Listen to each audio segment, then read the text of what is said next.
नमस्कार। सभी बड़े बुजुर्गों, सभी अभिभावकों, सभी माताओं और बहनों को मेरा सादर प्रणाम। मैं अरविंद किशोर, मैं फिर से एक बार आप लोगों के सामने आखिर आज के माहौल में, आज के समय में जो गांव का 30 साल पहले, 40 साल पहले माहौल था, आज क्यों नहीं है। इस पर गहन चिंतन की ज़रूरत है, मंथन की ज़रूरत है। आखिर कौन सी ऐसी परिस्थिति है, कौन सी ऐसी मजबूरी है कि आपसी भाईचारा, आपसी तालमेल खत्म होते जा रहा है। किसी को किसी से लड़ाई भी नहीं है, लेकिन उसके बाद भी किसी से किसी को दोस्ती भी नहीं है। सिर्फ दिखावा, सिर्फ दिखावा है। आखिर क्यों? कौन सी ऐसी परिस्थिति है, कौन सी ऐसी मजबूरी है कि दिखावा करने की नौबत आ गई। मैं सभी बड़े बुजुर्गों से, सभी अभिभावकों से, सभी माताओं और बहनों से, सभी अभिभावकों से, खासकर युवा पीढ़ी से भी हाथ जोड़ करके विनती कर रहे हैं कि आपसी समरसता को कायम कीजिए, आपसी तालमेल बढ़ाइए, आपसी भाईचारा बढ़ाइए। इससे सुंदर माहौल कुछ भी नहीं हो सकता है। तो इसके लिए सबसे पहले ज़रूरी है कि अपना अहम जो है, अपना घमंड जो है, उसको ख़त्म कीजिए। एकमात्र कारण यही है, हम किसी से कम नहीं। इसको ख़त्म करने की ज़रूरत है। जिस दिन यह ख़त्म हो जाएगा, उस दिन सामाजिक समरसता भी बढ़ेगी, आपसी भाईचारा भी बढ़ेगा, आपसी तालमेल भी बढ़ेगा।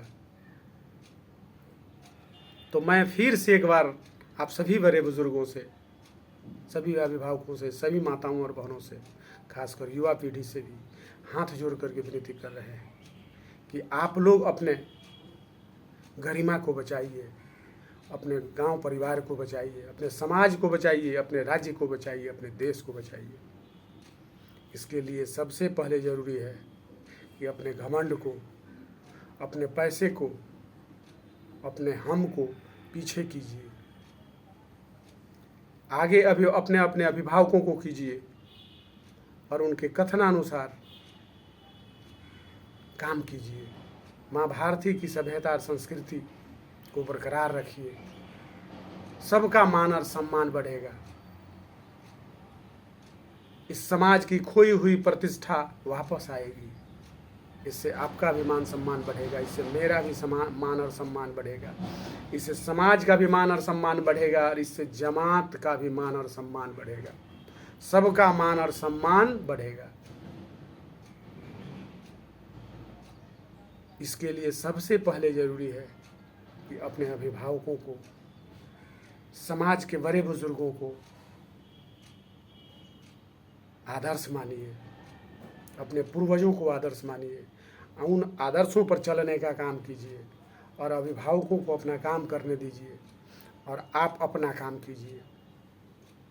लेकिन आपसी सूझबूझ के साथ, सामाजिक सूझबूझ के साथ, पारिवारिक सूझबूझ के साथ। कोई भी निर्णय एक तरफा नहीं होनी चाहिए। कोई भी अभिभावक, चाहे कोई भी अभिभावक हो, माता पिता हो, भाई बहन हो, कोई भी अपने बच्चे का अहित नहीं चाहता है।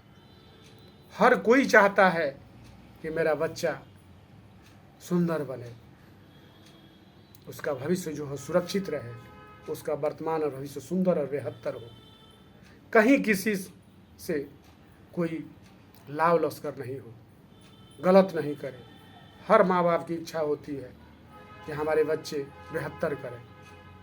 तो इसके लिए सबसे पहले ज़रूरी है माता पिता पर अपना अधिकार मत रखिए, अधिकार मत चलाइए, क्योंकि अधिकार चलाने से वे कुंठित हो जाते हैं।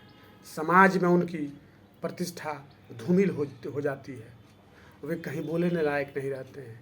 इसलिए सभी युवाओं से मैं हाथ जोड़ करके विनती कर रहा हूँ कि आप लोग अपना काम कीजिए और अभिभावकों के, माता पिता के, बड़े बुजुर्गों के काम में हस्तक्षेप नहीं कीजिए।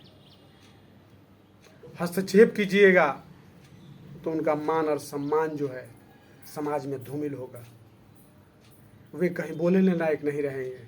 तो इसलिए सबसे पहले ज़रूरी है उनके मान सम्मान का ध्यान रखते हुए आप आगे बढ़िए, माँ भारती की सभ्यता और संस्कृति के साथ आगे बढ़िए, आपका मान और सम्मान चौगुना बढ़ेगा। इसी के साथ अरविंद किशोर, जय हिंद, जय भारत, वंदे मातरम, जय शिक्षा, जय बिहार, जय गाँव।